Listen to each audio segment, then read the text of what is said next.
Hi, I'm Chap Bettis, author of The Disciple Making Parent, and this is my audio blog, where I read some of my blog posts in audio format for your convenience. In today's episode, we're going to be finishing up our series on family devotions, and we'll talk about 4 practical suggestions for family devotions. So here are a few more practical suggestions that our family has followed over the past 20 years. 1, start while the family is eating. If you decide you want to have devotions around the dinner table, then it might be good to start while everyone is still eating. This will help focus the conversation and keep little people occupied. So number 1, start while the family is still eating. Number 2, let little hands do something to keep them busy. If you decide you want to do something a little longer after dinner, then make sure their hands have something to do. Our family let little hands color or play with a small toy, and I would often ask a few questions to make sure they were listening, and they were. So number 2, let little hands do something to keep them busy. Number 3, there's nothing wrong with moving completely away from the table to the couch. If you move from the table, you are making devotions a bigger deal. The advantage is that you'll spend a longer time together.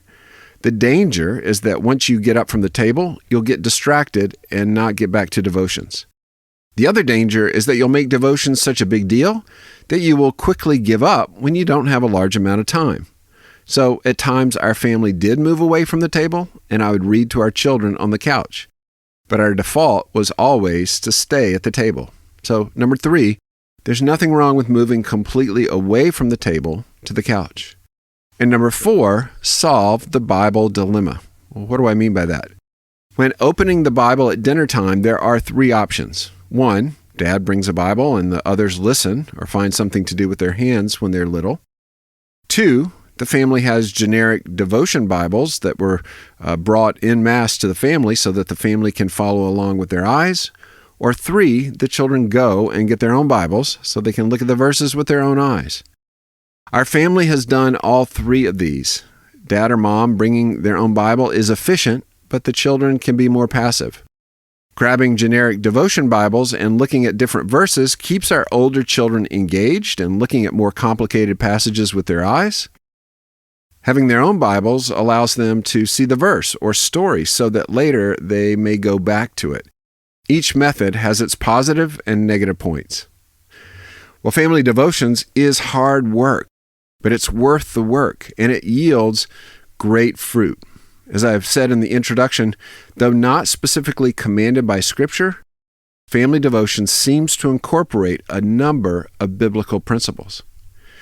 But actually, there are times when you should stop having family devotions. Probably haven't thought about that. You know, the devil, the flesh, and the world will fight this time of family devotions and prayer. It's possible for this time to become negative, where the family's in a downward cycle of conflict around family devotions. Perhaps the children are not under control for a discussion, and so there's a constant distraction and correction. Maybe you as the leader are droning on and on, boring your family to tears and not asking questions to involve the other family members. Perhaps you've been following a long-established pattern that is, well, to speak plainly, boring. Whatever the reason, if family devotions is a negative experience, make a strategic retreat to regroup. If the problem is discipline, seek to work with your spouse to come up with a plan for control. Perhaps move away from the table to the living room. If the problem is that you're teaching over the children's understanding, find a devotional book that's appropriate to their ages. You can find a solution.